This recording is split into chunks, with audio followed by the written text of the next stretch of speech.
Darlington Raceway. Today, 43 of NASCAR's best Busch Grand National drivers are set to compete for 200 miles on the track too tough to tame.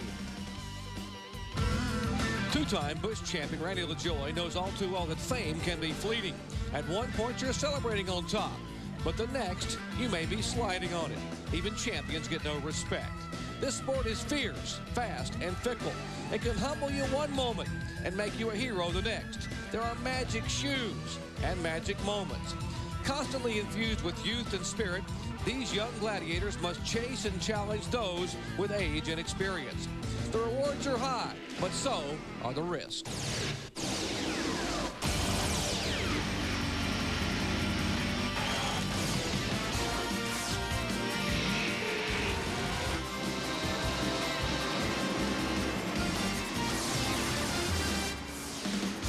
ESPN Speed World continues our 50th anniversary salute to NASCAR with today's coverage of the Busch Grand National Series 16th Annual Diamond Hill Plywood 200. We welcome you to Darlington Raceway, where it is a rather crisp, cool, and windy day here in the sand hills of South Carolina. But perhaps the biggest chill may be down on the starting grid, where some drivers may be trembling at the task which lies ahead. Experience is everything. Well, except maybe in qualifying. Well, at least yesterday. Sure, we do have two Winston Cup stars on the front row for this Busch race. Jeff Burton is the pole sitter, and right next to him, the cagey veteran, Dick Trickle. But of the top 13 qualifiers in this field, only 3 ran all the Busch races in 1997. Oh yeah, there are some other Winston Cup stars back there, but basically what you've got today is a lot of inexperience on this racetrack. A lot of eager young students ready to take a test. But coming to Darlington, that's like showing up in school for a quiz and finding out this is the day for the final exam. But at the head of the class, well, it's a surprising student. Randy LaJoie somehow has captured the points lead after struggling through the first few races of this season. Today, he's the champion, facing a lot of young challengers.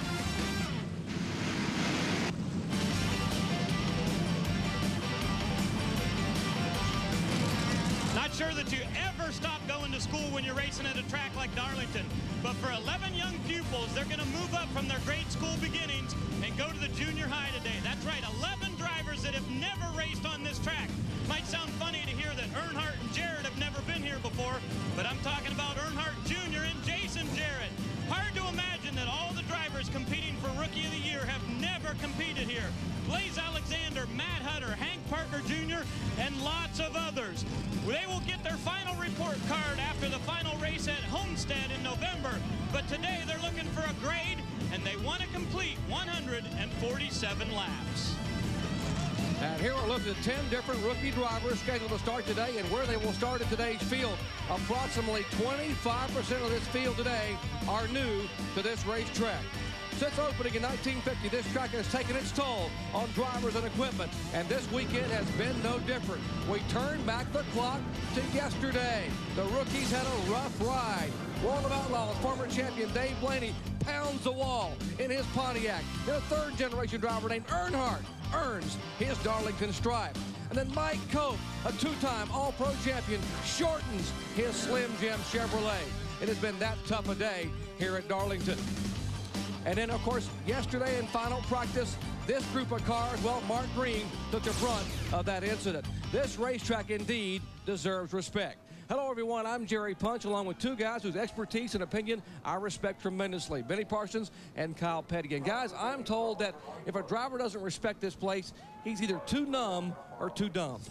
You know, when I first started driving on the dirt tracks around Michigan, I couldn't wait to get down south, get to those tracks like Charlotte, Darlington, Atlanta, Daytona. But I tell you what, I got to Darlington in about 2 laps. I was ready to go home. I tell you what, Benny, I've been coming here since I was a little bitty boy, and I knew when I was 6 or 7 years old, I didn't want any part of Darlington. I watched Richard Petty and David Pearson and those guys. This place was too tough for them. It's definitely going to be too tough for me. All right, a lot of action to come your way this weekend as the Busch cars get ready to roll off for 200 miles. We got more excitement coming your way, Speed World style.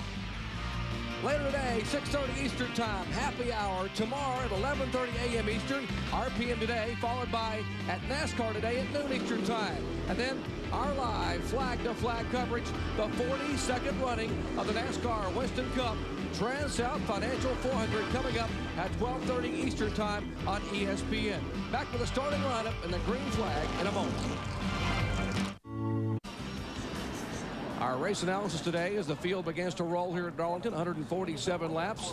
There's a track record for this event. Michael Waltrip won it back in 1992, 138.140 average miles per hour. The fuel window, 65 to 70 laps. Tires may be a factor in the purse, just shy of $450,000. Today's field, we have 31 Chevrolets, and you see they're leading the Manufacturers Championship by 14 over 40. There's 7 vehicles today, and Pontiac will start 5 cars. All right, 43 cars will start. Take a look. Jeff Burton, the young man who was so successful here last year, leads him down alongside the veteran Dick Trickle. We told you 43 cars qualified, 49 were here to attempt. That is row 1. Back in row 2, Jeff Purvis driving back for James Finch, and Elliott Sadler, who sat on the pole here last year, still looking for win number 1 in 1997. There's Mark Martin, who's been so successful, and Mark Krogh, one of the young drivers we talked about, who needs to learn a lot today at this racetrack, has a great chance to be able to follow possibly Mark Martin early on. Back in row 4, there is Kevin LePage, so impressive in the Busch Series, even more impressive now in Winston Cup. And Randy LaJoie, you'll hear more about him for the weekend, the 2-time defending series champion, now driving a Winston Cup car on Sundays. Bobby Labonte and Stanton Barrett make up row 5. As you look at the rest of our starting grid, guys, there are a lot of young drivers we're going to be watching back in the field. And, of course, these guys have a lot to learn here today. It looks like Jason Keller's having some problems getting his car started. As the cars will go on the front stretch, the wrecker's there to push the car off. Until the brakes are locked up on the car, and it will not roll. So I guess that means the rollback will need to come out. As we continue looking back to the field, Hillman and Mike Dillon in row 10. Let's see Blaze Alexander, Michael Walker in row 11. And Matt Hutter, this is his first trip here. Hank Parker, the third, his first trip here. Those guys have been here before, both those fellows, Barrier and Fiedler. Lance Hooper, I think that's the first time. No, he raced here last year, I believe, for the Richard Jackson car. Guys, as you see the rest of our starting lineup, it is much, much cooler today, Kyle, than it has been all week long here. The cars qualified. Yesterday it was breezy, but my goodness, it's gotten cold. How will that affect the early laps here? It's hard to really say. We had so much rain here last night. And when most of the guys tested, when most of these Busch guys tested last week, the weather was similar to what it is today. So the guys that tested may have a little bit of advantage, but it's just going to make the racetrack not get slick quite so quick. It's going to get slick, it's going to get greasy, and these guys are going to have their hands full, but maybe with the cool temperatures, it'll be a lot safer when they first start. Kyle, why is as we look at the cars that did not qualify for the Diamond Hill Plywood 200, Barfield, Fuller, Patty Louise, Jimmy Foster, Dave Blaney, and Stefani. Kyle, why does the pace drop off so rapidly here at Darlington? You know, I think it's a combination of a lot of things. It's a combination of where the racetrack is. It's in Darlington, South Carolina, more like the sand hills. You know how the racetrack is so sandy and so gritty, and it lays here, and the surface itself is very abrasive. And, you know, you take off, and you get 2 or 3 good laps out of your tires, and it just seems to start whittling them away little by little. And the speeds can drop off. You know, we've seen guys drop off a second and a half, 2 seconds in a 20 or 30 lap runs. And I think we'll see that today as the pit stops start, the difference between new tires and old tires, and maybe we can focus in on that a little later. All right, take a look at the NASCAR Busch Series standings, point standings for the season after 4 of 31 events. This is the 5th event of the season. Randy LaJoie, a 21-point lead over Buckshot Jones. McLaughlin, Nemechek, Earnhardt Jr., rookie backer. He's actually a rookie in the series, back in 5th. Hermie Sadler, Matt Kenseth, Mark Martin, Jason Keller, and Jeff Purvis rounding out the top 10. We'll take a couple extra laps to let the cars get warmed up and let Jason Keller's car catch back up as he had trouble with the brakes locked up on the start. We'll come back and wave the green flag at Darlington Raceway, the track too tough to tame. Darlington Raceway, Darlington, South Carolina, has gotten even colder for Jason Keller. His Chevrolet sits on pit road. Keller, who had such a great beginning in 1998, 9th overall in the points, still looking for a sponsor. And Benny, he sits in the back pits. They're working on the brakes, and you may have just speculated during a commercial what their problem might be. Well, I don't know if they put on a new master cylinder. Some of the master cylinders have a spring that hold the brake pads out against the rotors. If they did that, then the rotors have locked against the pads have locked against the rotors. All right, some of our in-car cameras today. The Briggs & Stratton in-car for our defending and two-time series champion Randy LaJoie, who starts back at 8th spot. All right, Kevin LePage, the channel lock machine for Doug Taylor. Good qualifying effort for LePage. He will start in 7th. And on the front row, Dick Trickle, the Snyder National machine, outside row 1. His Chevrolet starting 2nd as they follow the Pontiac Grand Prix. Makes the hard left-hand turn and down pit road. Jeff Burton, 30 years of age, will lead him down. He won here last September. Can he make it 2 in a row as we get set for green at Darlington? Green, green, green, green.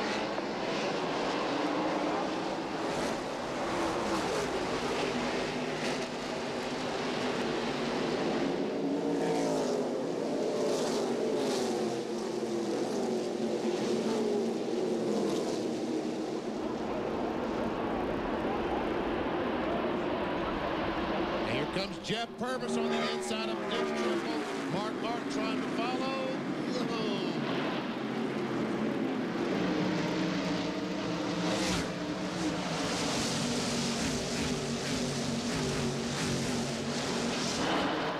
Jump on the start by Jeff Burton. He didn't jump to start. He just jumped in the throttle and took off. And Dick Trickle not able to get up to speed early on as Elliott Sadler goes by. We're riding along with Dick Trickle, and man, it's like he's fighting the thing, Kyle. He's driving the wheels off of him. Dick got caught a little bit there coming off of turn 2 over there. They got a good run on him down the back stretch. 2 cars got by him. He had to slow down in 1 and 2. And then Elliott Sadler gets by him. So that shows how much traffic is. I think you see it behind the wheel. You just got a caution flag. But Dick Trickle waves to the cars behind him. Got a couple of cars in trouble down up against the wall. One coming down. There's the 51 car. That's Jim Bound. And he has some pretty significant contact with the outside wall. Jim had that great run here last year at Darlington in the 88 of Kevin Swantz, the Ryder truck Chevrolet Monte Carlo, the former Grand Prix World Motorcycle Champion. And apparently his day will be done, Benny, because that's some pretty hard contact. Yes, very, very hard contact. Let's see if we can see what happened. Going down the corner, and we see Swantz gets in the back of the 51 car. Bound comes back up the hill, gets into the 88 car of Swantz and sent him in the wall. And 63 of Tracy Leslie might have had just a little contact. Well, here we early on lap number 3, we have our first caution flag of the day involving 3 cars, primarily 2 involved. And of course, Carl Simmons will wave the caution flag while the record crews will come out and attend to those 2 cars. Back with more in a moment.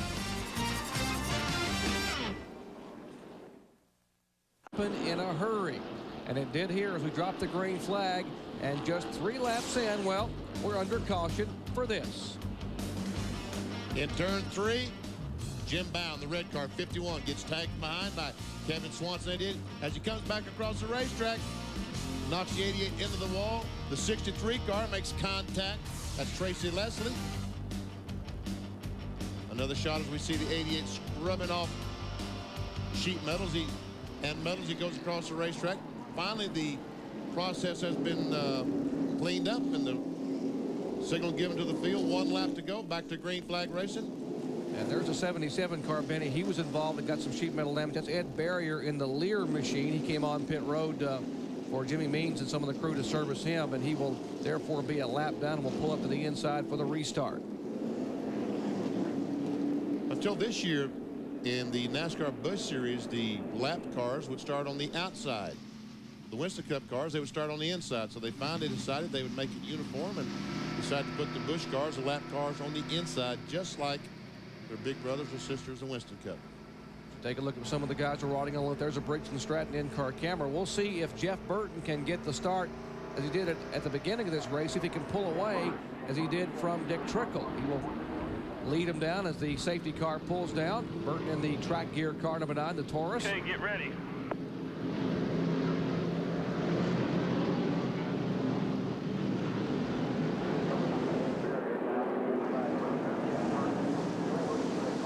Green, green, green.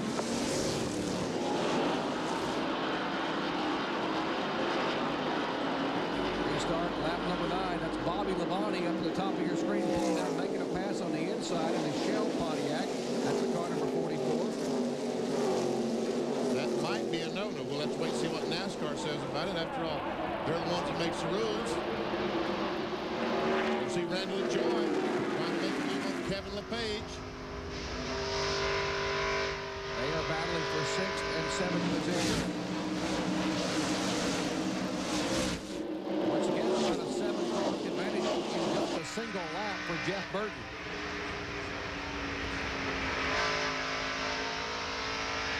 There's no indication from NASCAR that time, so it was a clean pass by Bob Labonte.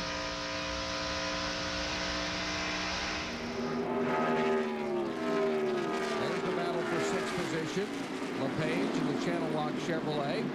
LaJoie, the defending series champion. And Kyle, look at Bobby Labonte. He made that pass, and he's coming in a hurry. Bobby Labonte gets around this place. I think that's pretty evident in the way he's run here the last 2 or 3 races. But, you know, they've got their Pontiac worked out, and it's transferred into his Busch Series car. And that car's run strong with him in it with Tony Stewart in it. So they've really had a good year so far. And Tony Stewart would normally be driving that car, except this weekend he's in Phoenix, Arizona for the Indy Racing League opener. The second race of the season, actually. All right, one of the drivers involved in that first incident of the day is standing by with Ray Dunlap. Well, he sure is, Doc. You know, Kevin, the season started out so great with that 8th-place run at Daytona, but it's kind of been downhill ever since. It really has. We've struggled in a lot of places, not on the team's behalf, just on my behalf as being a rookie. But you know, I think the Ryder Chevrolet Monte Carlo still going to be a competitive car when we get a bit of experience under our belt. Next week is Bristol. No experience there. You got another tough road ahead of you. Yeah, I sure do. So, you know, this whole season's going to be a big learning experience. We hadn't tested at Bristol, so it's going to be kind of like coming here. We're going to have to go and get ready real quick, but we'll try our best. What happened out on the racetrack? I just was in behind the 51, and he checked up a little bit. I just couldn't get stopped and tapped him in the back, turned him sideways, and he and I went to the wall together. My fault, no doubt. Well, guys, we talk about experience all the time, and Kevin got some today at Darlington. All right, battle for 2nd spot out of turn 4. Let's see if Martin can make the pass. Can't quite do it. Boy, this is a very narrow, tight racetrack. They built this racetrack in 1950 when the speeds were 90, 100 miles per hour. Now these cars are racing at 150, 60 miles per hour. And this track can bite you quickly. We'll show you another young driver that had a problem just a couple laps ago. We showed you rookie yesterday. Well, here is J.D. Gibbs, the son of Joe Gibbs, and he gets his Darlington stripe in a hurry. Mark Martin once again trying to get by the 4-car. Jeff Purvis. This battle is a little over 1 second behind the leader. The leader is Jeff Burton, the yellow car you see on the very left of the screen. There is Purvis, the 4-car, the Lance Snacks machines. Now LePage looking to the inside, a big trickle down the backstretch. Tell you what, Cal, if you take that 9-car out of the mix, this is a great race. It's a great race from second on back. This group right here seems to be running about the same speed, but I'm not so sure that Mark's not a little bit faster than Jeff Purvis. He just can't quite get a run on him like he wants to. Mark really draws coming out of turn 2 over here, but not quite yet. When Purvis's tires give up a little bit, maybe then. All right, Jim Bowden was involved in that first incident, and he was the hit E in that situation. Let's check in and see what happened with Ray Dunlap. Well, he sure was, Jerry. 1 year ago, Jim, this Darlington track was pretty kind to you. You had a great run, but out early today. What happened? Well, we'd had problems all weekend, and that's why we qualified in the back. And it gets so darn crowded back there. I got hit before the race ever got started. Got hit twice more, and then down here I was trying to get underneath the 29 car, the WCW car. I guess it was Kevin didn't realize I was going to have to check out. He got the back of me real hard and turned me around. Then all heck broke loose. It's one of them racing deals, you know. It gets crowded back there. I hate it, though. Heck, I don't know when I'll get to run again. Come here hoping to win a race, and I end up going home on the second lap. Have you looked at the race car? Is it all done for the day? Yeah, it's done for the day. It's going to need a lot of work. Tough race for Jim Bound, guys. Certainly is trying to get his team put back together after a great run up front. Second spot is now Mark Martin. He's able to get by now. Kyle, we'll see if Mark Martin has something for his teammate, Jeff Burton. Our summary panel shows you the leader is Jeff Burton. He's led 17 laps. There's been one caution, which came out on lap number 3 for 6 laps, involving 4 drivers, and the average speed thus far under 100 miles per hour because of the caution flag. Just a moment ago, Dale Earnhardt Jr. had to start at the very rear of the field. He crashed in practice. There's trying to get by Hank Parker, the third, a little contact in the corner. Parker did a nice job in saving that car. Yeah, and Dale Jr. backed off and gave him room to catch the car after he got into him a little bit. You know, Dale Jr. had a really good car in practice. He was about a 12th, 13th, 14th place car speed-wise, and just had that trouble qualifying that we saw at the beginning of the show, and he's having to work his way up through there. All right, here's a tight pack. That's 3rd, 4th, 5th, and 6th. The 66 car, William Sadler, is 4th. Then comes Trickle in the Snyder Trucking Machine. He is 5th. Kevin LePage, the Channel Lock Chevy, is 6th. LeJohn, the defending champion, is back in 7th spot. Although Mark Martin has gotten by Jeff Purvis, Benny, watched the move by LePage inside of Trickle for position. It looks like he has not been able to shave much over the lead that Jeff Burton has. No, he's still a 2.5 seconds behind the leader, Jeff Burton. We see he's been able to pull away a few car lengths from Jeff Purvis. This is Kevin LePage we're right along with, right behind Elliott Sadler. And I mean right behind him. All right, exciting action here in the early laps. 20 of 147 laps are complete. Jeff Burton continues to lead. And here's a car making an unscheduled pit stop in the backstretch. This is Jeff Krogh, the Clearwater Forest Industries automobile, and here's why. He comes off turn 2, a little bit too high, and bam! We see the left front tire smoke just before he got there. He said, whoops, I think we'll hit the wall. And we see the 3 car on the brakes hard, smoking the tires, trying to keep from hitting the 56 car. Well, a tough break for Jeff Krogh as they try to pull some of the sheet metal out of the right side of that car. That wasn't a stripe call. That was more of a dent in the right rear of that one. That was huge. And you can see how the wall almost seems like it goes away from you, and then all of a sudden it jumps back out in front of you there. And that's where, as Benny can tell you, and everybody talks about the Darlington stripe. That's the Darlington stripe area right there. And right now, these guys are getting closer and closer to the leader of Jeff Burton. Between Kevin LePage just got by Elliott Sadler, took over the 4th spot. Right now, Mark Martin is only a ½ second behind the leader. As a matter of fact, he's right on his bumper as they run across a slow car. And now we see the first 3 cars almost nose to tail. So Martin, indeed, as Benny said, has reeled in Jeff Burton, and now Jeff Purvis is there. Those are the 3 cars, the left side of your screen. That's 4th, 5th, 6th, and 7th on the right side. And these shots courtesy of the fine folks at Pennzoil and our Pennzoil copter cam high above Darlington Raceway, and we'll see what kind of speeds are turning at the line. Who's the quickest? Purvis was pretty quick. And just keeps on going back, back, back. One reason is because these guys are in traffic nose to tail. They're really not able to use the entire racetrack like Mike Dillon is able to, like Michael Holden is able to, and also Matt Kenseth, the 3rd fastest lap that time. Yeah, speeds are going to be very deceiving today. You saw that how big a gap there was between the 1st and the 3rd or 4th place car. They catch 1 lap car, and then suddenly they're nose to tail within a straightaway. And we have a car spinning. That is Lance Hooper, the WCW machine. That will bring out caution for the 2nd time today. There's another car. I think that's Matt Hutter on the very bottom of the racetrack. Yes, it was a Stanley Tools automobile. So the rookie Matt Hutter driving for Team 34 Racing, the car that Todd Bodine drove a year ago, finishing 2nd in the points. He loops around, doesn't appear to have touched anything. Caught up, or you got flat tires. And that explains what the problem is. Flat tires. Look at that left front. Guys already come in this time. Here's a replay. There we see him going down the corner. Hutter on the inside. Lance Hooper on the outside. Tell you what, trying to go in these turn 1 side by side is very difficult, isn't it, Kyle? Yep.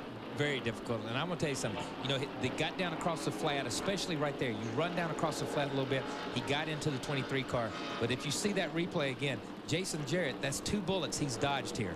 The first wreck that happened, he was right in the middle of it, did an incredible job of dodging that one. And that one there, incredible job for a rookie at a place like this. I know he came here to test with his dad, Dale Jarrett. Get caught up. And they were... If I get caught up, we're going to blow your tire. There's Jason Jarrett in the car number 32 driving for his dad Dale, and watch the white car right side of your screen. There he is as he goes in the corner. There's a contact between 36 and 23. Both those cars spin. No contact. And the 23 car, I don't think made any contact. Just might have kissed the outside wall ever so gently. Just barely. Barely. All right, second caution flag today coming out on lap 27 involving Lance Hooper and Matt Hunter. Back with more exciting action from Darlington in just a moment.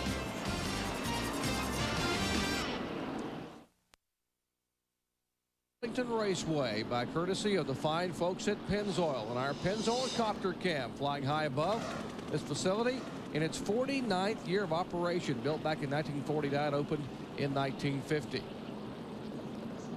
Well, one driver missing here today would be driving the Shell Pontiac. We're talking about 1997 Pep Boys IRL champion Tony Stewart. Now, Bobby Labonte is driving the car today, but where is Tony Stewart? Well, you'll see him tomorrow live at 4 Eastern Time on ABC Sports, the Duraloop 200.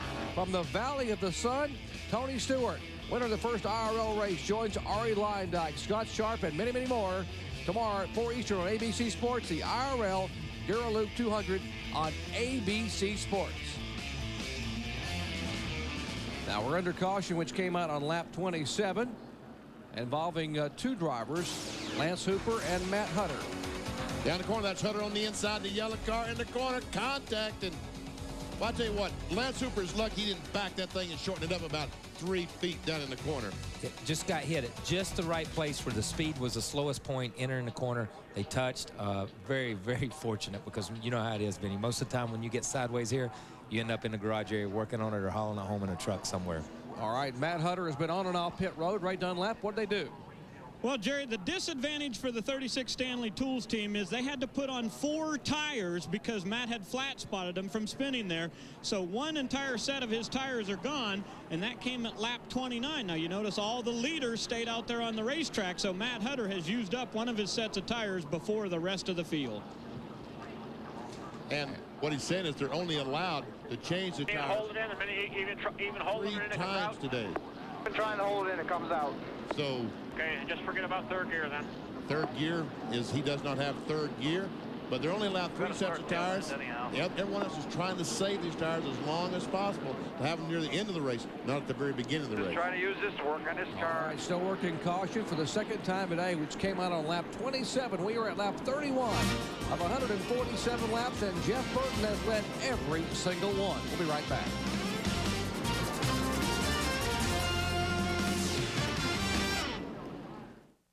Set for a restart here. Take a look at our field summary. Jeff Burton has led every single lap from the beginning. And we see on the parentheses on the right side where the driver started, we see McLaughlin started 14th. He's back in 14th. He's the most recent winner in the NASCAR Busch Series. As we look at 16 through 30, and we see Jason Jarris moved up 10 spots. After dodging a couple accidents, see the cars that are a lap down have been involved. There are 33 cars still on the lead lap. We are told that Bobby Hillen has lost 1, maybe 2 cylinders on his machine. So unfortunately, he'll have a struggle to try to finish the rest of the day as we go back to green flag racing. Restart on lap 34.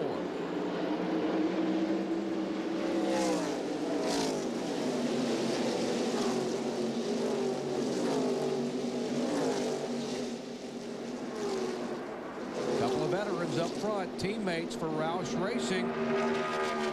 Burton in the car number 9, and the Winn-Dixie machine of Mark Martin in second spot. So hit out of turn 4.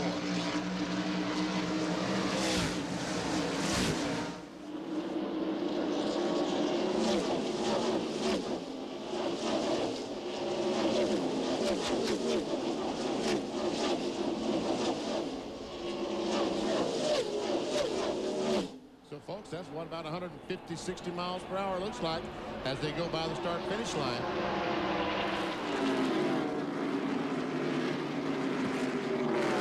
And these are the same 2 guys who will start on the front row tomorrow's Trans-South 400 NASCAR Winston Cup event. These teammates in reversed order. Mark Martin is the pole sitter. Jeff Burton will start on the outside of row 1. A little preview of what you're going to see tomorrow. ESPN's live coverage for 400 miles of Winston Cup action.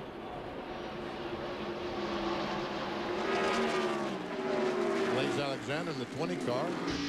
I saw him on pit road earlier. He's had some problems, so he's Couple of laps down and up battle for the lead. And wow, that didn't take long at all for Mark Martin to drive by and take the lead.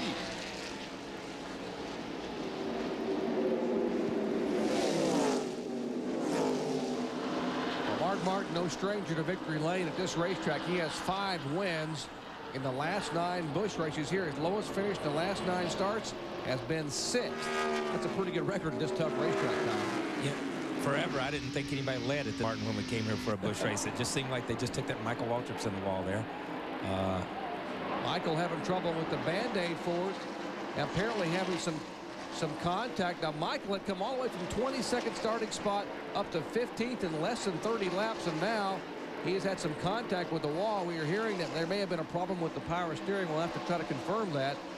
They told us on the last break that he did not have power steering, and he's got more trouble than that now as we see the right front tire is flat, and the caution flag is out. Boy, look at the right side of that car, Kyle. There's got to be debris on the racetrack. Yeah, and he hit really hard because you can see how the right front tire is laid in. So it just knocked the A-frame and everything in. Well, what a tough break for Michael Waltrip, who holds up the record here with that win in 1992 for the fastest 200-mile Busch race ever, but it had made a great gain. 7 spots he had come in the top 15 after just 28 laps. But now his day was over in that Band-Aid Ford. We saw the reason for the caution flag, that piece of aluminum laying on the racetrack. That would certainly puncture one of these tires in a hurry. So NASCAR had no choice except throw the caution, slow the cars down, and send someone out there to pick that piece of aluminum up. Well, at least Carl Simmons can keep warm today, waving that caution flag on the flag stand. There is the debris that Benny was talking about on the racetrack and the marks on the wall. You always want to leave your mark in racing, but not on the wall at Darlington, South Carolina. Back with more in a moment.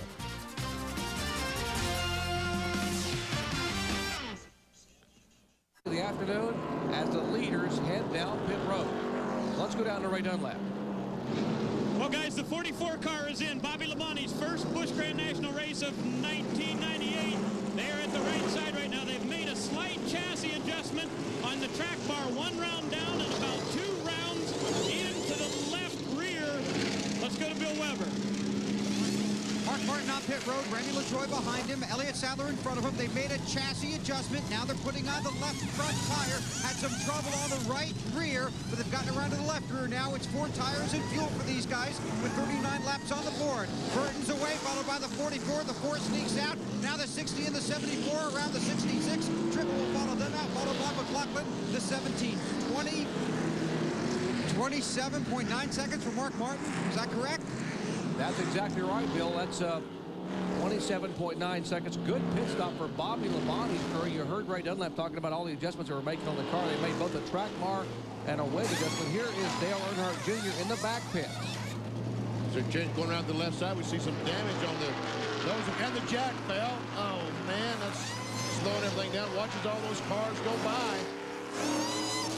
Saw the Robert Presley automobile go by. Talking about Big dent in the hood of that AC Delco machine. Dale Earnhardt Jr. comes into this race currently 5th overall in the point standings, just 3 points behind Joe Nemechek in 4th spot. Okay, we're under caution for the 3rd time today due to an incident which is already in progress here. Yeah, hard to tell what might have caused that. There we saw the piece of debris fly off the car that caused the caution flag, and we see all the sparks because the right front tire is flat. Everything, all the chassis, exhaust is dragging the track.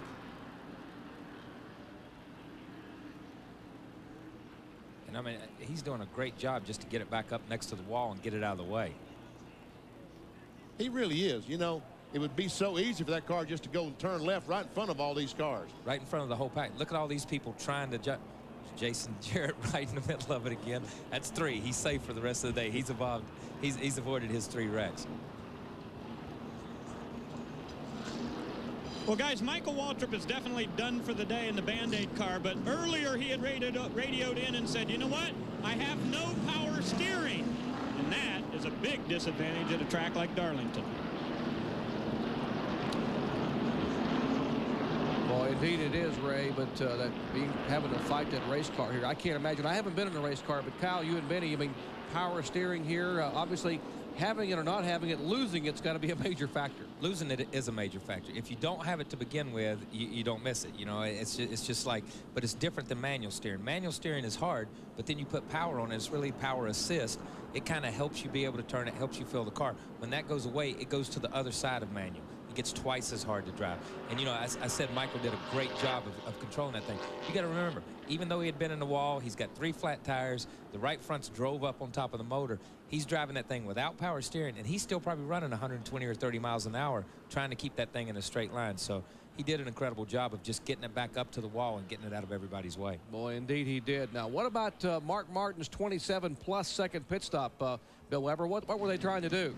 Jerry, they had trouble on the right rear, and here's why. See how these lug nuts are glued on here? Or when they put the right rear tire on Mark Martin's Winn-Dixie Ford, 3 of these lug nuts on that tire that's on the car now fell off. The glue they use, you can see, is yellow, where they've just gone around to the rest of these tires that they have here on pit road and put this additional glue, this dark-colored glue, on these lug nuts to hold them on the place. Now, remember, the Busch race at Las Vegas, Mark Martin had problems with a pit stop there. They just had more problems here at Darlington. Part of the problem with that sometimes is it's really cold today. They've glued their lug nuts up. Most of the time you glue your lug nuts on your wheels maybe an hour, hour and a half. You don't want it to harden. You just want it to be tacky. You don't want it to be able to knock them off. As cold as it is today, the glue could have hardened a little bit, and when they throw them up there, it knocks them right off. All right, there's a shot of Jack Roush up on a nice breezy scaffolding where the rest of the spotters are as they are up there talking to his drivers. And one youngster decided that they would just relax a little bit during caution. I'm sure he'll perk right back up when we go back to green flag racing at Darlington in just a moment. 41 laps are complete. Green, there's the Briggs and Stratton in car. Randy LaJoy. Now the Snyder National Trucking in car. Then a Shoemaker on car of Dick Trickle. And Kevin LePage, this channel lock machine. And Kyle, we talk about Jason Jarrett, how he's missed all these things. Look at the very right of the screen. The Be a lot of dicing around. car, Get ready. that's Jason Jarrett, and right behind him is one of the fastest cars here, Jeff Burton. What a position for this young man to be in now, Kyle. He's in a position to learn something right here. And I'm sure he's going to learn something when they drop the green flag. And he is listed in 5th position as we go back to green flag racing. Car number 29, Hermie Sadler, leads him down as our leader. It is Sadler, then Joe Bessie. Tracy Leslie, cars that have pitted earlier in one of the earlier caution flags. Oh! Jeff Burton tried to go down there to get by. Jason Jarrett couldn't quite make it. And he's about to lose that spot to Bobby Labonte. As Labonte goes back to crash hard into the wall up there. You see Martin Crowe around in the 80 car, 10 feet away. That's David Green, the 92 that tagged the outside wall. Mike Cope in the 30. As you mentioned, Benny Fedewa. There's Mark Krogh in the 80. And they furiously waved the caution flag for the 4th time. At least 4, maybe 5 or 6 cars involved on the restart off of turn 2. Some heavy damage to Mike Cope's car. Let's see if we can see what started all this. There we see Dale Earnhardt Jr. in the 3 car. And there's the 92 car off the corner. Oh, and Earnhardt goes up, taps the back of the 92 car, heavy in the wall. What happened? The 92 car had slowed because of the crash in front of him. And Dale Earnhardt Jr. not able to slow down enough to avoid running the back of it. Let's see if we can see what happened at the very beginning. We see Mark Krogh off the corner. What caused him to spin, I don't really know. But David Green, the 92 car, was slowing down, Kyle, just to avoid this crash. Yeah, he was just slowing down to avoid the accident. Dale Jr. didn't see it in time, got in the back of him and spun him. So there's really, and it's just like most Winston Cup wrecks. There's 2 wrecks going on here. One happens up front with the 80 car. Kevin LePage. How's he going to get through this wreck? Oh! Boy, dodging a bullet. Kevin LePage dodging the backside of the 33 car. And there is David Green able to get out and walk away, fortunately. Now, he was subbing for Derek Cope, who was supposed to drive the Mac Martin car in selected Busch events in 1998. Cope, of course, injured, bruised up somewhat from that Atlanta accident that hard impacted Atlanta 2 weeks ago. And there's what's left of the Slim Jim machine of Mike Cope. A different angle this time. See, there's another wreck happening up here that we're not seeing in this shot. Dale Jr. gets in the back here, and then they go to the inside. Then these guys, Lyndon Amick and these guys, all go to the inside to try to avoid it. You see Lyndon Amick, here's LePage down here on the inside. He just barely gets by and collects the group of cars right behind them. Buckshot Jones did a great job in the Bayer car to the left side of the screen to avoid. He jumped on the brakes. You saw the smoke fly to miss that accident that happened right in front of him. He is second in the point standings, just 21 points behind LaJoy. Here is Tim Fedua, and there is Mike Cope as he climbs out of the Slim Jim Chevrolet. Been a tough weekend for rookie Mike Cope, a talented young driver. Had an accident yesterday and was slipped into one today here in the early laps. Back with more in just a moment.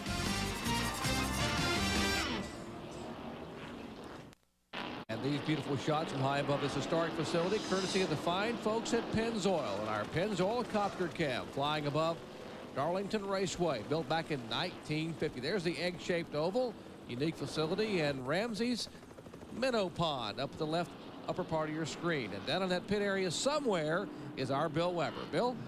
Well, Jerry, normally on these cold days when teams make a tire change, we pit reporters run over here to look at the tires, not because we know what we're looking at, but because usually they're so warm. But that's not the case today. These tires just came off Mark Martin's car, and they're almost cold to the touch. That's because this race has gone in cycles. A few green flag laps, some yellow flag laps, green flag, yellow flag laps. So really, the teams can't tell what the tire wear is. Now, the yellow flag laps are helping extend tire wear. They're also putting more rubber on the racetrack. But guys, right now, because this has gone in cycles and there hasn't been a long set of green flag laps, they really can't tell what tire wear is. These tires look okay. The Winston Cup crew chiefs have been in here along pit road looking at tire wear. That's the story here. Let's go down pit road to Ray Dunlap.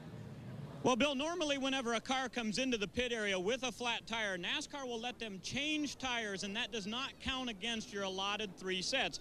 Look at this tire right here. This one just came off of Phil Parsons' Duralube car. Now, the tire is not flat by any means, but you can see it is definitely leaking air. Now, their argument is this should not count against them, but NASCAR is saying that it is going to count against them. Now, that just kind of goes into the Phil Parsons week. He's had a pretty bad week. Crew Chief Gene Need, who usually works with Phil, has been temporarily suspended. Let's leave it at that for an altercation yesterday in the pits. Gene Need's not working here this weekend. The question is, will he be allowed back in the future? Right now, we just don't know. Well, apparently some tempers flaring after an incident last week between Phil Parsons and Blaze Alexander. That was at Nashville, Tennessee. Phil's car ended up into the wall up there and about destroyed, and they had some discussions in the garage area yesterday, in the Busch garage, and tempers flaring, and that's the result, apparently. Gene Need temporarily suspended, and maybe some other things forthcoming early in the week. And the battle for the lead.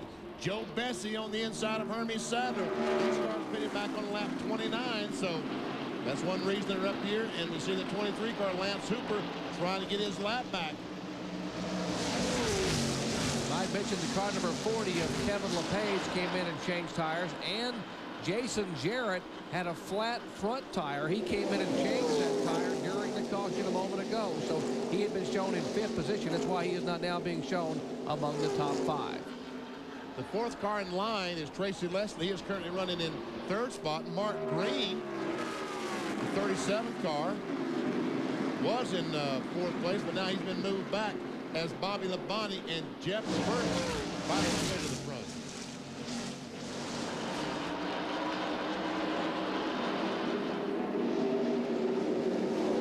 We told you the 40 car was back there. He had made a pit stop. Back in heavy traffic. That's Kevin LePage. There's some heavy traffic back there in the 64 car. Dick Trickle involved. He is being shown back in 10th position. Mike McLaughlin, last week's winner. Kevin LePage and the 32 of Jason Jarrett made some pit stop on this last caution flag, as we see LePage trying his best to find his way back through this. He was able to get by Dale Earnhardt Jr. And LePage was in just a few laps ago. Why was he back in this time, Bill Weber? Well, Benny, they put on those four tires and then went back out. And then when that big caution happened on the back stretch, Kevin had to get on the brakes. He flat spotted his new tires. So he had to come in, take off those, even though they just had a few laps on them, and put on his 2nd set. So now he's only got 1 set of tires left, and we're only 56 laps in. Wow. Well, that'll hurts to lose a set of tires that quickly. You see him using hand signals. Kevin LePage waving the cars behind him as he rides on the bumper of the Luxair Chevy of Glenn Allen Jr., the 1996 Busch Series Rookie of the Year. He's got Stanton Barrett right directly on the outside of him, and Kevin wisely decided to back off a little bit and let Stanton Barrett go rather than try to make two abreast to turn 2. It was a challenge for third position back there. The 44 car, that's the Pontiac of Bobby Labonte. The 23 car, remember, he was on the tail end of the lead lap, has now been put a lap down as the leaders have gone by. And here is Jeff Purvis making a move. That's for the 6th spot.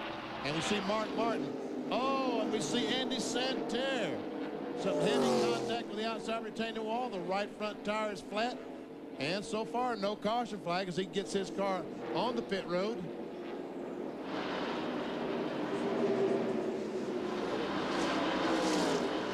There's Glenn Allen, the 99, the 40 of LePage, the 89 of Stanton Barrett. What a nice job he has done early on, driving for Meredith Brewart. Bobby Labonte in the 44 car pulls right to the rear deck of Jeff Burton, and then Burton pulls him by a couple of car lengths entering the turn. Oh, we got some heavy damage up in the corner. Mark Martin's in the deal. Randy LaJoy, the points leader, is in the deal. Jeff Purvis. Caution down. Keep coming. Keep coming.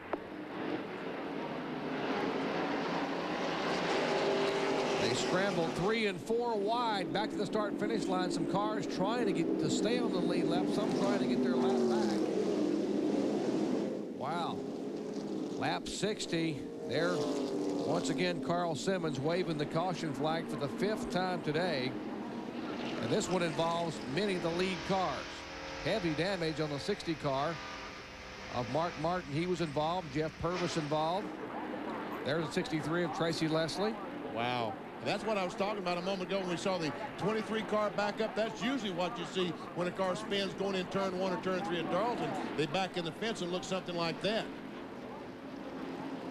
Hard to believe that car is still running. Looks like it's running pretty well, but Kyle, probably the fuel cell pushed up in the back of it. That's what I was just looking at. I don't know where the fuel cell is. It's crushed all the way back to the tail end of the back glass, and there's no telling. I mean, that's amazing. Yeah, there's the 47 car we saw initially that Benny talked about, Andy Santerre. Andy Santerre, and we know that the right front tire is flat on that car just by all the sparks that are flying. We saw that a moment ago. Yeah, here's what happened with the 63. He goes to the corner. That's Tracy Leslie, and the 4 car, Purvis goes up, just touches him in the rear enough to put him in the wall. Here comes LaJoy, and Mark Martin, I don't think hit anything, guys. Mark got into the back of the 64. Mark really didn't hit anything. LaJoy looked like he got into the outside wall, maybe a little bit in the car in front of him, but that was amazing that no more damage. Well, Bill Weber, Mark Martin's in the pits. And now he's on his way out of the pits. They got 4 tires, checked the sheet metal, cleaned the grill. He's back on the racetrack. His car looks remarkably good. Can't say the same for Jeff Purvis. He's 2 pit stalls in front. He has heavy damage. So damage for Purvis, but Mark Martin's car is fine. Meanwhile, they continue to work on the 4 car, trying to pull the sheet metal away, send the guy underneath the car to check the damage underneath. But Jeff Purvis, who was considered one of the favorites here before this race, heavy damage. But Martin's car looks pretty good, waiting on Randy LaJoy to come down pit road. All right, let's take a look at the Brinkman Stratton end car from our champion's view. Randy LaJoy as to what happened here moments ago. This is down the backstretch. He's following the 4 car of Jeff Purvis, wide open in the corner, 165 miles per hour, down in the corner. Oops! What do I do now? Go down, go down, go down. Keep digging, you got it. Keep going, keep going. Keep going, you got it. Keep going. Dig it, caution down. Check it out from Dick Trickle, see what his car looks like.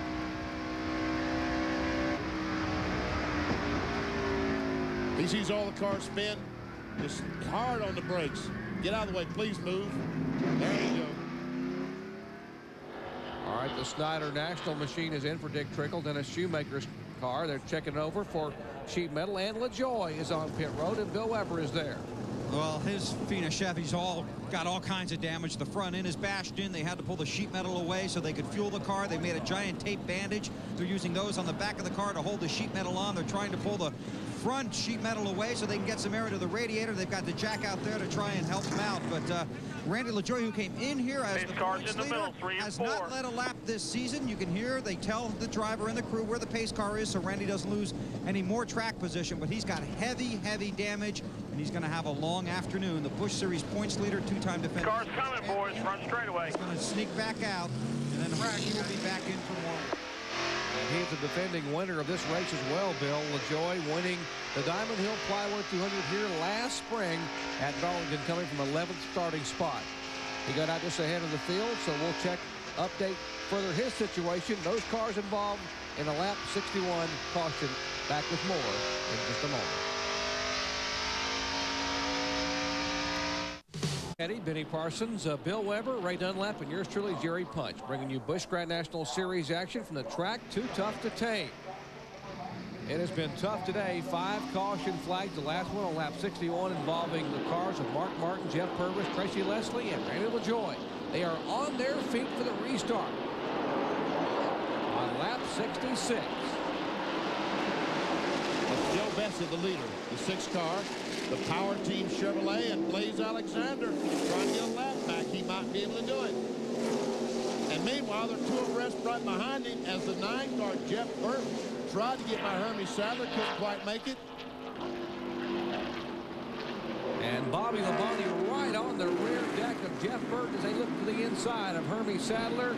And boy, it's awfully narrow up there. Kyle Burton's thinking about it. It looks like about it. You're watching on TV, and it looks like there's just enough room for 2 cars. When you're out there driving, there's enough room for about a car and a half, and you never know whether you've got room or not. See Burton able to get position on Hermie Sadler down the back stretch. The front stretch, I should say, takes the position. Bobby Labonte follows him. So they're 2nd and 3rd as they try to run down the leader, Joe Bessie.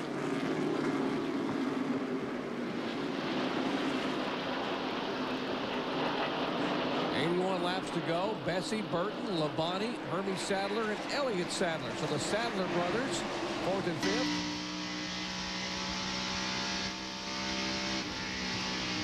See Kevin LePage, he goes to the corner and right behind Buckshot Jones and right up on the back bumper.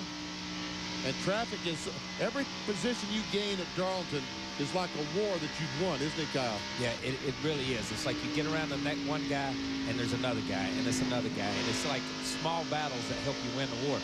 Kevin, as you said before, came in and got tires, but he's stuck back here in traffic, and he's using up the good out of his tires and not making any progress. So that's bad news for him right now. And he's got 89, 79 laps to go, and he cannot change tires. He's used all the tires at NASCAR. Well, I guess he's got one more set of tires.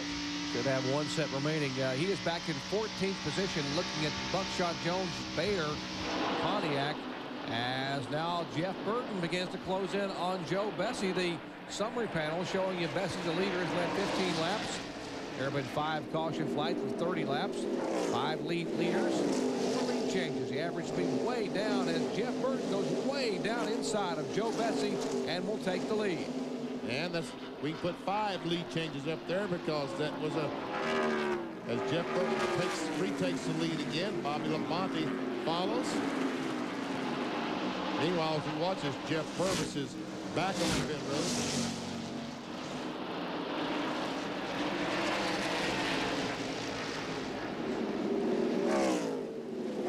Burton the leader, Bobby Labonte subbing for Tony Stewart, who normally drives the Shell Pontiac for Joe Gibbs Racing. There's Tony Stewart out for the 2nd Indy Racing League event of the year. That's coming up in Phoenix.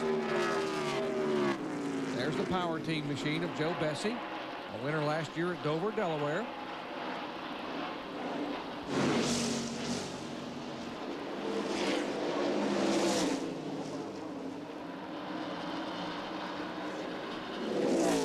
You know, they were running 2nd there. Burton and Labonte were running 2nd and 3rd to Bessie, and they were running along at about 157.5. When they got in front of him, they upped the pace to about 159.5. They were 2 mile an hour faster. And it's just they've got clear racetrack, and they're not running in traffic right now. There's Mike McLaughlin, the 34 car in the middle of your picture. And 59 car right behind. Those two guys battled significantly last week at Nashville, Tennessee for the win. They did. McLaughlin on the inside of Mark Green trying to take the spot away. That would be the 6th position. Able to do it. Presley follows. And Mark Green losing positions, hand over fist. Meanwhile, we see Elliott Sadler on the inside of Jeff Crow, the lap car.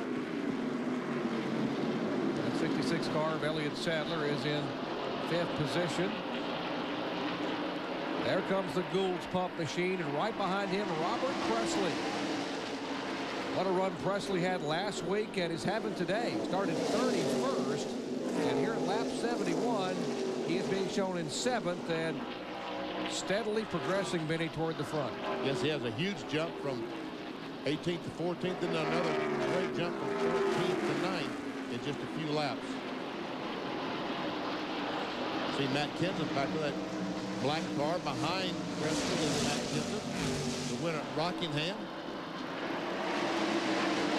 We hadn't said much about him today, but right behind Kenseth, just coming into your picture, is Kevin Grubb. He's a rookie here. He started 12th and has been hanging around right there, 9th, 10th, 11th, or 12th, which is pretty impressive for any rookie to come here and from any type of background. But he's a fairly young boy, as you know. He comes here and he's doing a really good job just staying out of trouble and running his own race.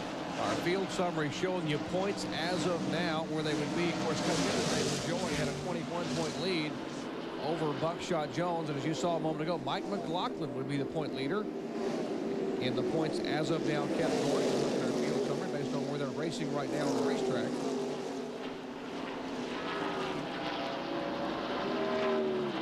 And Grubb, Kevin is caught the Matt Kenseth car. I think it might have been because he ran upon the slow car of Jeff Crow. We'll see once they get a clean racetrack. Can he run him down? Here comes Kevin LePage. Manufacturers battle as of now. Chevrolet, Ford, and Pontiac in that order.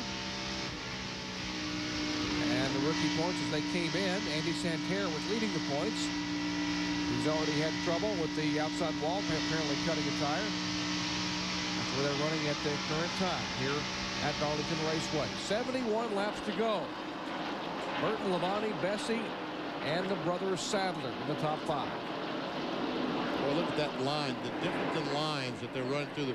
Just the experience that Kevin LePage has at this racetrack told him the line he needs to run. And would follow that a little bit, we can see how much more power down the straightaway that he would have had than those other two cars running very low through 1 and 2. Well, Jeff Burton trying to pick up his first win in Busch Series competition in 1998. He's dominated a couple wins, but has yet to win. Back with... You know, when you're traveling, you look for things you know. That's why it's always so good to see the Howard Johnson sign. And with Howard Johnson Super Miles, earn free hotel stays, car rentals, and airline mileage vouchers. Carolina continuing the Busch Grand National Series action, the Diamond Hill Plywood 200. Now we see the 20 car Blaze Alexander trying to get a lap back, trying to stay in the lead lap. As the leader comes right behind him. That's Jeff Burton. Go back in the field. There we see the 66 car, Elliott Sadler, Mike McLaughlin, and the 59 of Robert Presley. They are battling for position, McLaughlin and Presley, as well as Sadler. All in the top 10. And we go up here, we see the 6 car. That's Joe Bessie and Hermie Sadler going by. That's a battle for position. Mark Krogh behind the 80 cars a lap down, and Krogh goes in. Oh, and there's contact between Krogh and Bessie. Bessie goes up, makes some contact with the wall, but then I think there was some contact between he and the 40 car. I believe, wasn't it, Kyle? Yeah, it looked like Kevin is trying to avoid it, came across and run across the front end of his car. Poor Kevin's had some tremendously bad luck, but that's terrible for Bessie. Bessie was a provisional start and had worked his way all the way to the lead and had led the race at one time today. Let's see if we can see going in the corner. We see that Mark Krogh was going to follow the 29 car. Bessie came down the racetrack. There was contact. Bessie goes up and watches. He slowly comes down. We saw the right front tire go flat then. Yes, and there comes Kevin LePage and makes contact with Joe Bessie. All right, from the channel lock in car of Kevin LePage, let's see what he saw as he tries to avoid Joe Bessie. Not much you can do with your car. Now you see the smoke up ahead. He turns left and comes down. And there it is. And he hits it with the front. It goes all the way down the side. And just not a lot he could do. He made a decision. Once you make a decision left or right, you just kind of stick with it. Well, there's what's left of the Power Team Chevrolet of Joe Bessie. As you heard Kyle Petty say, he took a provisional start and was running in the top 5. Caution on lap 79 for the 6th time today.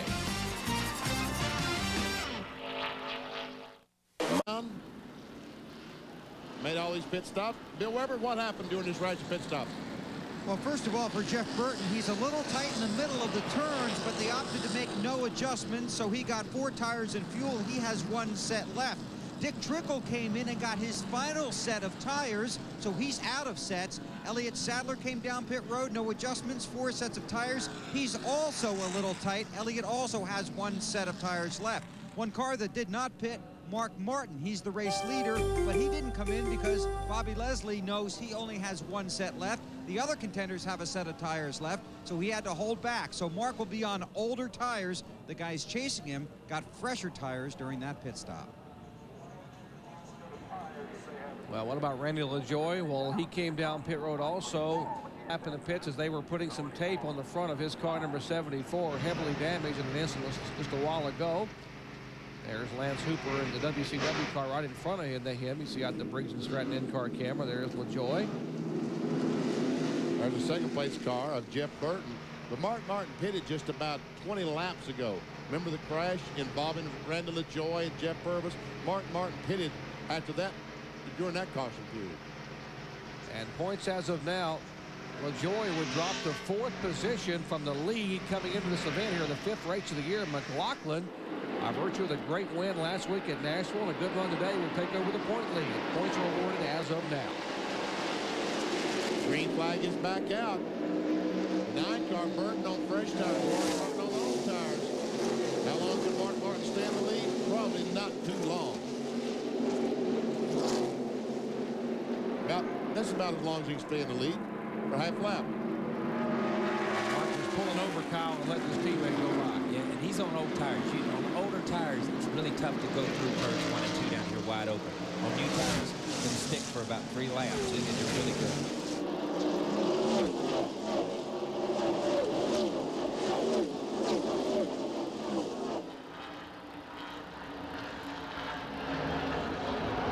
See right here the 9 car and the 44 car on new tires, how good cars really react to new tires versus old tires. Mark's on older tires and they pulled out probably a 15 or 20 car lead. And if you missed it, what Bill Weber was saying a moment ago was the reason the 60 car did not pit is Bobby Leslie, his crew chief, only has 1 set of tires remaining. And as of right there are 57 laps to go.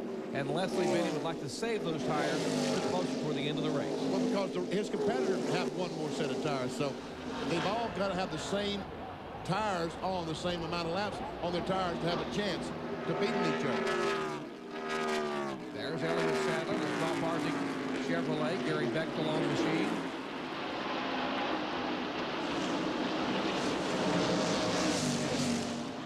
And look at all this group of cars.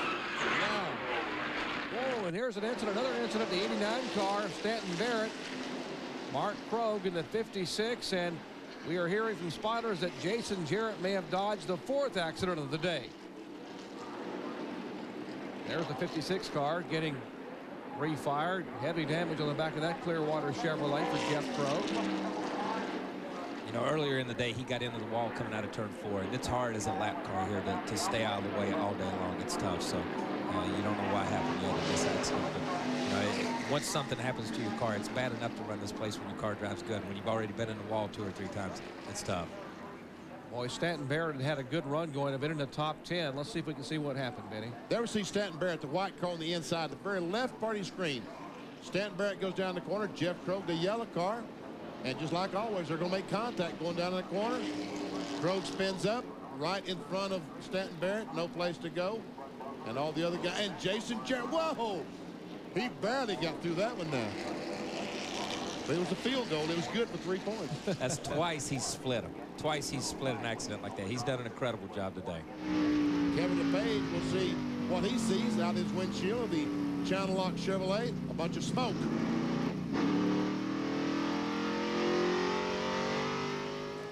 We have one more angle as we see the 56 car Krogh up the hill, bang in the wall.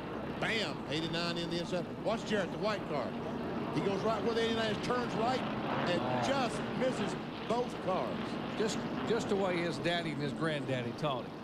I guarantee you, Dale Jarrett may want to go inside and hide after watching all those.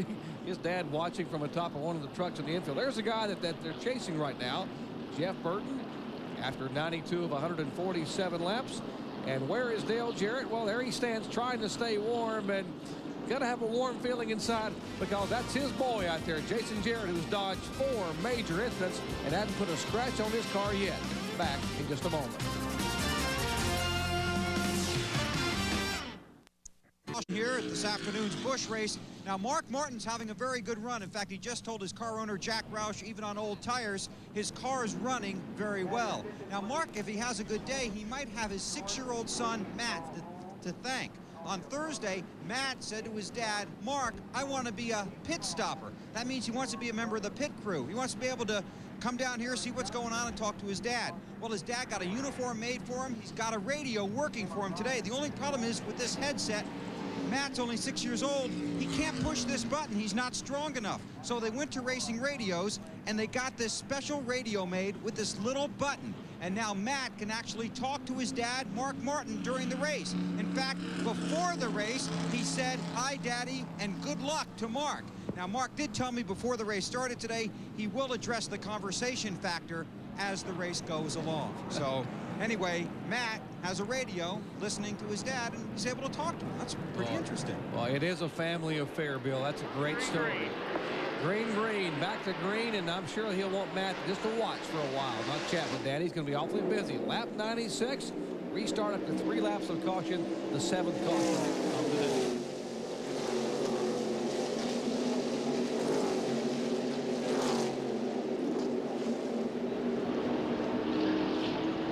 Jeff Burton, Bobby Labonte, first and second. There's our AutoZone race recap. Jeff Burton is the leader. He's led 55 of 95, been 8 lead changes, caution flag 7 for 39. Average speed slowed dramatically down to 84.134 miles per hour because of caution. Here are our lap leaders, Benny. Jeff Burton, who still leads now. Joe Bessie, Hermie Sadler, Mark Martin, Robert Presley's led a couple of laps. Off the track, Jeff Purvis, Andy Santerre, leading Rookie of the Year candidate, and Tim Feederle.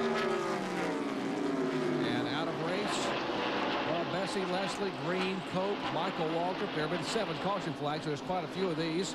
Add to that list Jim Bound and Kevin Swans.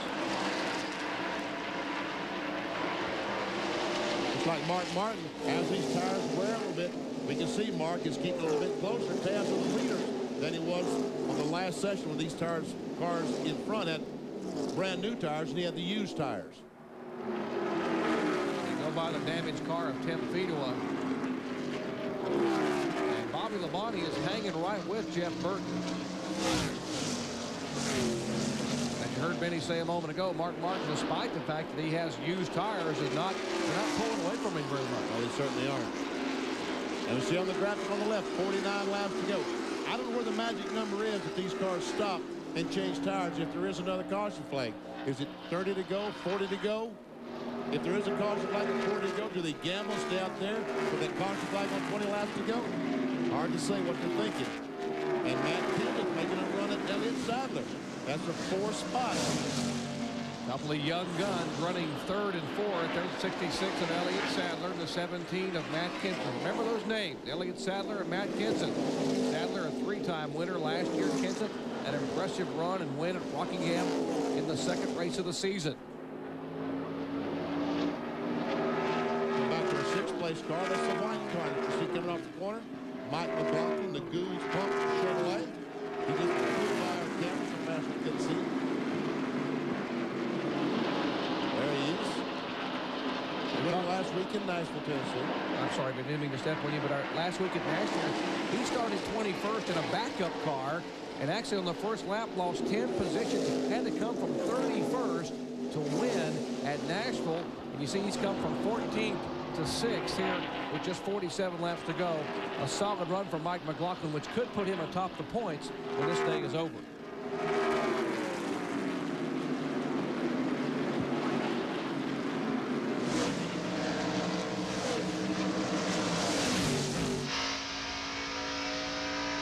the man who came into the day leading the points, Randy LaJoy, and that tape is flapping in Kyle. It's an all too familiar scene here. Yeah, I think, you know, tape is what keeps these cars together after a while at Darlington. You've seen a lot of today, you'll see a lot of tomorrow. And it's just they put so much on there to try to make the car aerodynamic. And he's running fairly decent. When you think about how bad his car's been damaged and how many accidents he's been in, he had a car up in the middle of his hood almost. He's able to run with the 7th and 8th place cars here. You saw that tape, 200-mile-an-hour tape. Well, Randy LaJoy's tape is only 150-mile-per-hour tape, because you see it's coming off. And we see Phil Parsons down third fastest time that time, 159.166.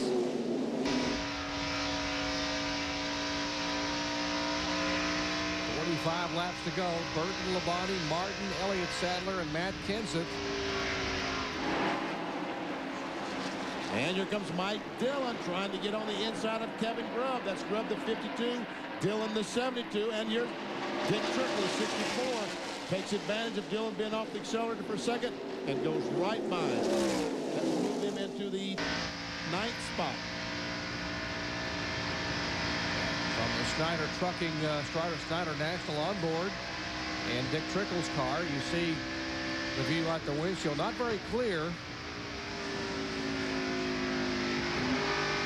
He closes up right up behind Kevin Grubb. And Kyle, is he fighting that wheel like he did the very first lap? He's fighting it. I was just thinking the same thing. He's fighting that wheel exactly the way he did when he went off in the first corner on the first lap. You know, at the beginning of the race, the tires are a little bit down on pressure, so you get a funny feel in the car, and you really just keep turning the wheel to give yourself a comfort level. Later in the race like this, when the tires are a little bit slick, you do it to keep the car under control. But he's driven this way from the drop of the green flag until right now. And the car that he's following, Kevin Grubb, which is only his 6th NASCAR Busch Series start ever. And he's about to be passed by Dick Trickle. And that is for 8th position, the youngster and the veteran. Grubb at 17 years of age, 56-year-old Dick Trickle will take the spot away. But there, Kevin has run enough today that he's learned something. Yeah. When they got to the beginning, end of the front stretch here, Kevin eased up out of it. Let Trickle go ahead and take the line. Didn't try to run too wide going into the first corner. This is the worst corner in any type of Winston Cup racing or any racetrack we go to try to run too wide is that first corner. So he can come out of here today and say that he definitely learned something that will help him somewhere down the road. So you're talking about turn 1, which used to be turn 3. Yeah, whatever. You know, I've been here, like I told you, man, I've been coming here so long. That's always turn 1 and 2, and that's always the other. I'm off on this. It's amazing what George's car is able to run as fast as it is. Look at the damage to the front on it. It's nothing but a shoebox going down the straightaway. We know that he's not very aerodynamic, but he's making up for that with mechanical advantage, with right springs and shocks that Birdie's been able to put on that car today. The crew chief, Steve Bird. And Randy LaJoy, by the way, will be subbing for the injured Ricky Craven in Winston Cup racing tomorrow in the Budweiser Chevrolet. He'll be doing double duty here at Darlington. Back with more in a moment. Watching this great battle up front, courtesy of the fine folks at Pennzoil and our Pennzoil Copter Cam, flying high above historic Darlington Raceway. Taking a look at the lead 2 cars, and we'll be able to have all the action and the results from what's happening in racing around the world coming your way tonight at 7:30 p.m. Eastern Time with RPM Tonight. Reese Davis will be there to give you a recap of the Busch Series event, Winston Cup recap. In the driver's seat is Steve Park, the injured driver from Atlanta. Talks about his injuries and when he hopes to come back. That's tonight, 7:30 Eastern Time, RPM Tonight on ESPN2. Bobby Labonte's able to stay right there with Jeff Burton. Either Jeff Burton has let him stay there, or that's just as fast as Bobby Labonte's car will run. And it's a long ways back to the 3rd place car. There we see J.D. Gibbs. There's the 3rd place car. Elliott Sadler, the Phillips 66 car. That's the 8 car, Bobby Hill, and he is laps down. There's the 4th place car. Matt Kenseth. Mark Martin, you see, is falling back. Those old tires catching up with Mark, and he has now fallen back to 8 1/3 seconds behind the leader, Jeff Burton.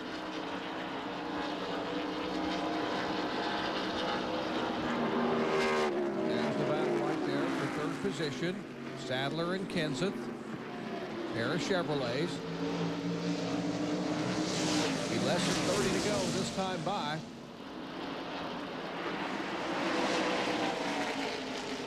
Right now, Mark Martin would love to see a caution flag as long as he's not involved in that caution flag. Elliott Sadler is set to collect his best finish of the year thus far. There's Mark Martin in the car number 60, the Winn-Dixie Ford. And now he's 9 seconds behind, so he's losing time to the leader each and every lap. Well, there's nothing he can do about it. Their tires were 20 laps faster than his car. And there's 64, Dick Trickle by McLaughlin. That is for 6th spot, Benny, as Trickle takes the measure, moving by McLaughlin. We saw Trickle just working that steering wheel a little while ago. He continues to work that steering wheel, but apparently it's working for him because he has now moved into 6th spot.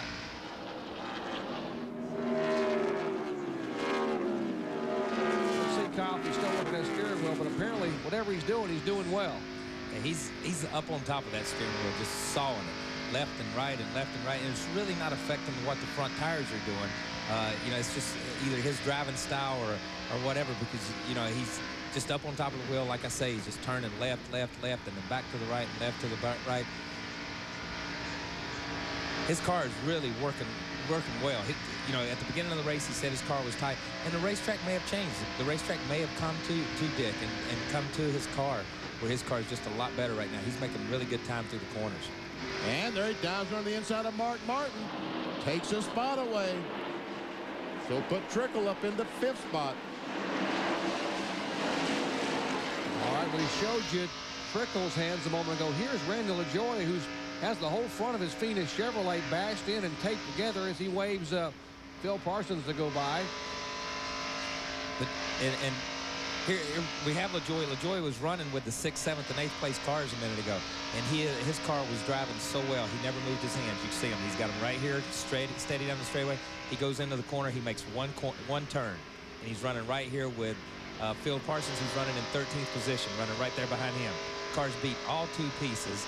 Front end's gone off of it. They've just taped everything back together, but his car mechanically seems to be driving a lot better than what Dick Trickle's is.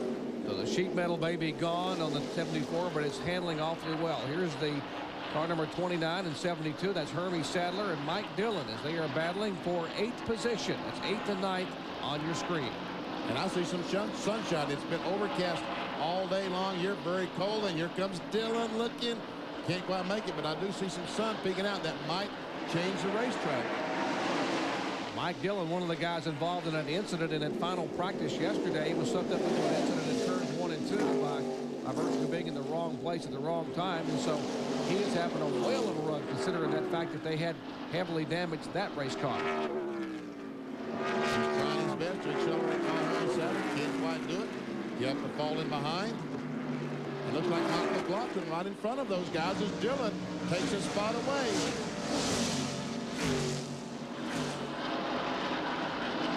McLaughlin, the 34 car, the Gould's pump machine, is in 7th spot, and we can see that Dillon is closing in right rapidly on the back bumper of Mike McLaughlin. I talked to Mike Dillon earlier in the week. He talked about the fact that as you watch Robert Presley trying to make a move on Rupp, Dillon actually subbed back last fall in September here when Dale Earnhardt had to get out of the 3 car because of the illness he had here. It was Mike Dillon that got in that car and did a whale of a job driving the Goodrich Chevrolet. And that race there, running 500 miles an afternoon, taught him a lot about Darlington.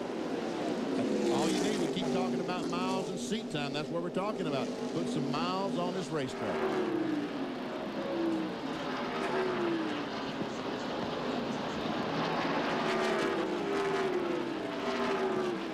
Well, our field summary showing you points as of now, and Buckshot Jones will be our point leader by a scant 3-point margin over Mike McLaughlin, who just lost a spot. LaJoie, Kenseth, and Mark Martin in the top 5.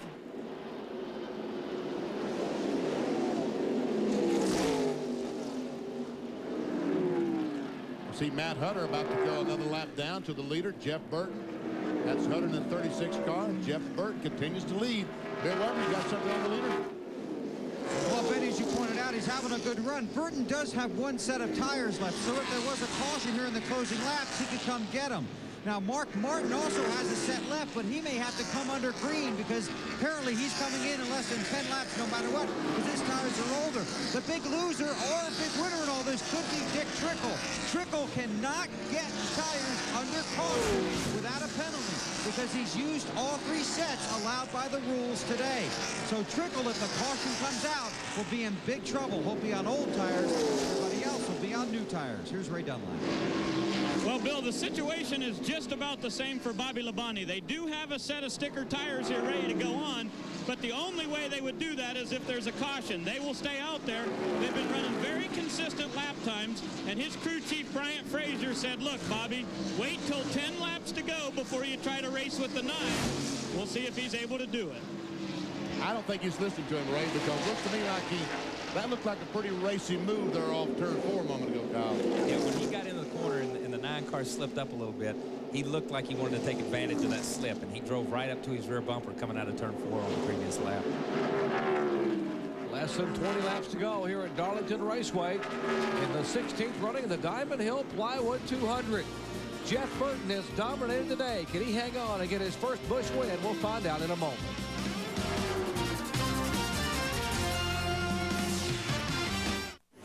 Winston Cup veterans attacking this famed racetrack at Darlington, South Carolina. Ford and Pontiac. Ford Taurus for the car number 9, the track gear machine of Jeff Burton. He goes by the J.D. Gibbs car. That's the son of Joe Gibbs, the owner of Bobby Labonte's NASCAR Winston Cup car. And we'll begin to move in on the car number 32 of Jason Jarrett. Another 3rd-generation driver, son of Dale Jarrett and grandson of Dale. How many wrecks he dodged today, Kyle? You kept count? Yeah, I kept counting because I thought when he dodged the 3rd one, that would be over with for him, and he dodged 4 or 5. But I'm going to tell you something. Here we are with 15 or 20 laps to go, and he's just now at a point where they can put him a lap down, which is an incredible job to come to Darlington the first time to be in this position. He is actually being shown in 22nd spot on the lead lap, and that is remarkable considering all the things that have happened today at Darlington. As Shane Hall direct in front of him. Shane is in the 21st spot. Meanwhile, we see Robert Presley trying to get by Mike McLaughlin. That would be a battle for the 8th spot. Meanwhile, back up front here is Jeff Burton. Oh, some contact between the 32 and the 9. Whoa, Jason did a great job maintaining control there. The 9 came off the corner, got in the back of him, and here goes Labonte looking on the inside for the lead. Bobby Labonte will make the move and take the lead with 14 laps to go. Pontiac leading at Darlington, the shell colors for Bobby Labonte.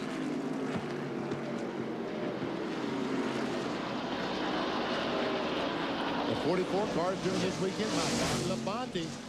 Tony Stewart would normally drive the car, but he's in Phoenix for the IRL race tomorrow afternoon. Bobby Labonte getting his first Busch Series start of 1998. And Jeff Burton, who has dominated the afternoon, has dominated a couple of events. He led 136 laps at Rockingham, only to have problems with a late pit stop and did not win. Bobby Labonte now gets into slower traffic, and Burton pulls right to his rear bumper. Working traffic at Darlington is so important. Here you are racing for the win, racing with everything you got, and you're catching people, having to put them a lap down, and with 20 or 12 laps to go, you're doing the same thing. They may be racing for 15th or 16th or 21st or 22nd, but they're racing just as hard as these 2 leaders are. Just putting Glenn Allen a lap down in the Luxair car. He is back in 20th position.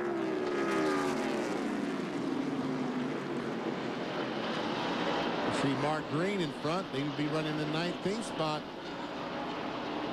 You know, as we watch the leaders here, Mark Martin, who started this last circuit in 3rd or 4th position on the older tires, has plummeted all the way to 15th position. He's almost 24 seconds behind, which means he's within 6 or 7 seconds of being lapped the way the leaders are running.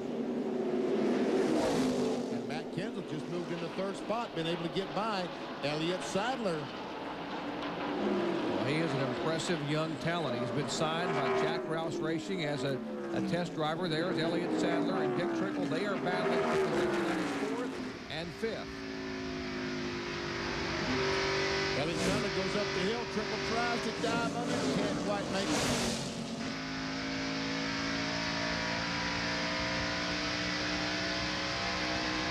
Signal being given. 10 laps to go to the field. Trickle continues to saw that steering wheel, working high, working to the inside. Those marks on the wall tell it all. We are at Darlington with 10 laps to go. And there's Dale Earnhardt Jr. We saw him crash yesterday trying to attempt to qualify. He is now running in the 12th spot.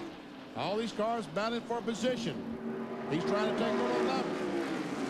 And moves by the veteran Buckshot Jones, a 0-0 Buckshot. Car down low. That's Earnhardt Jr.'s spotter telling him that Tim Feeder was damaged cars on the inside.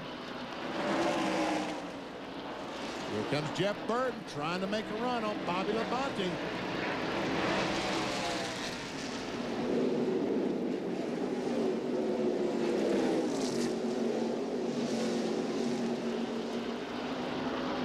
Setting up for a shootout at Darlington Raceway. 8 laps to go.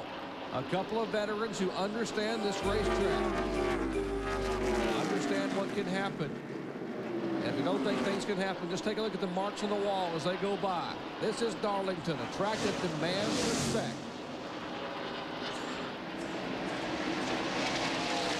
You see 7 laps to go.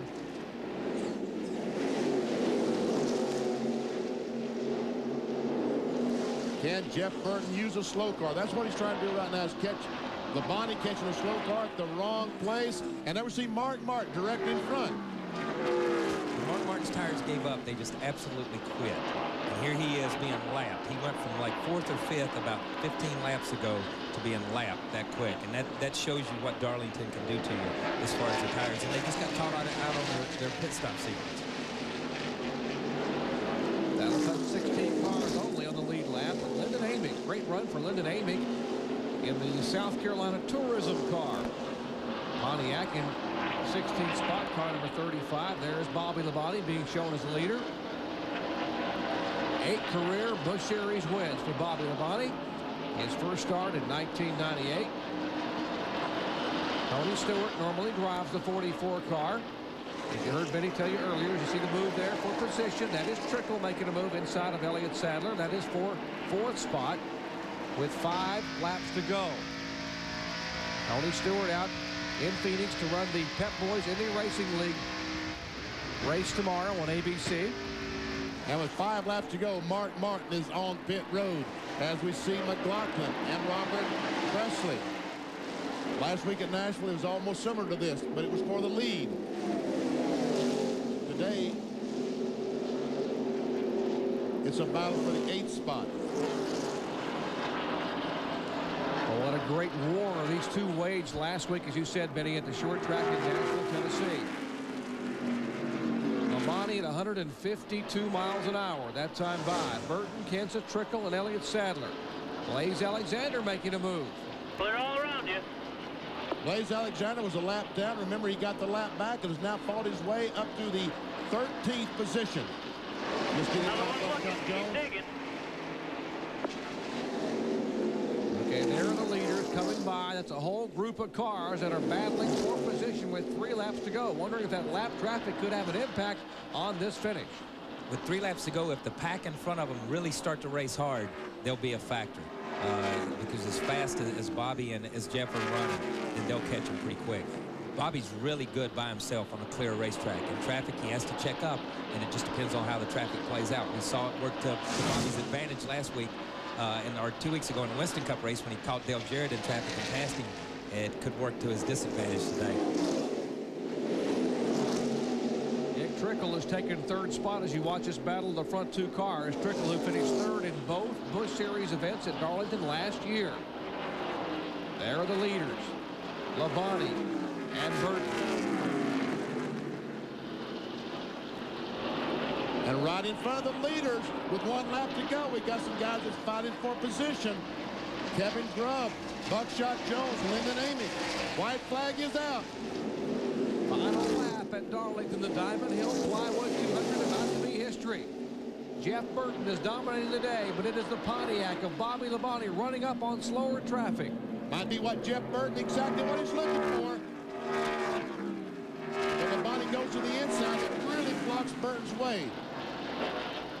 It's down to just a drag race coming out of turn 4 here. Kevin Grubb on the outside and turn 4. Will it be Bobby Labonte, Jeff Burton?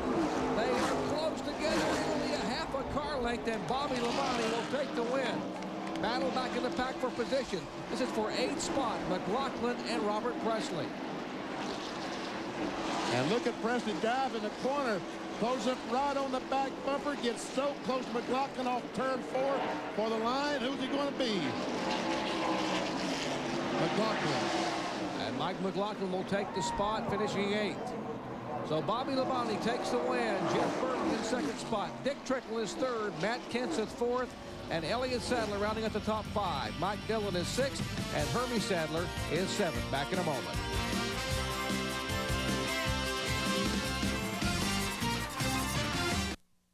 Bobby Labonte. Here's Bill Weber.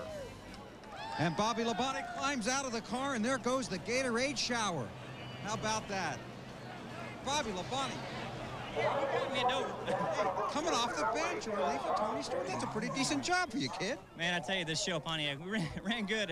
We were just trying to save our tires, you know, because we knew we had a long ways to go. And we were pretty good, so, and I was saving mine. I thought, well, I'll save mine, I'll be all right. And then when I started to go, it wouldn't go. And then, fortunately, I got him in some traffic and got by him and pressured me a lot after that. But we kept this show, Pontiac, out there out in front of him. But I tell you, that was pretty awesome. These guys did a great job in the pits. Goodyear had a great tire. It's the kind of racetrack wears it out. But hey, it was a good day for us. And I got to say a couple things right quick before we leave. Is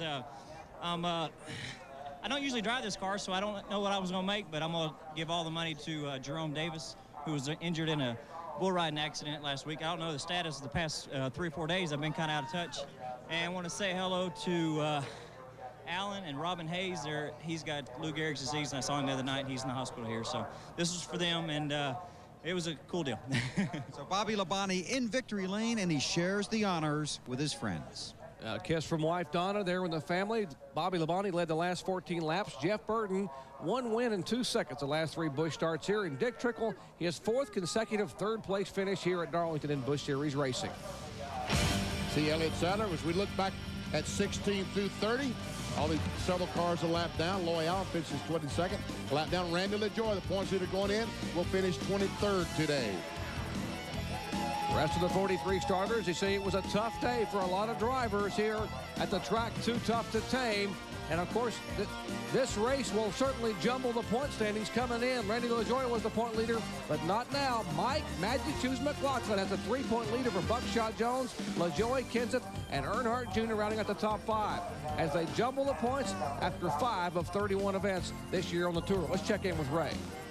Well, Doc, just about every time we do a Busch Grand National Series race here at Darlington, the Winston Cup guys are strong. We know that because they have a lot of experience. Well, which driver will be strong tomorrow afternoon? We'll learn an awful lot about that in Happy Hour, and that's coming up on ESPN2 at 6:30. Mark Martin, a strong run today. Bobby Labonte, the winner. Tomorrow, these stands will be filled for the Winston Cup race. 293 laps, 400 miles. The last 100 yards could make the difference. Lots of action to come your way. Happy Hour later today. Tomorrow, RPM today, NASCAR today, and our live flag-to-flag coverage of the NASCAR Winston Cup Trans-South Financial 400. For Kyle Petty, Benny Parsons, Bill Weber, and Ray Dunlap, I'm Jerry Punch congratulating Bobby Labonte, his first win of 1998. And, of course, coming up next, LPGA competition. This has been a presentation of ESPN, the worldwide leader in sports. Congratulations again to Bobby Labonte.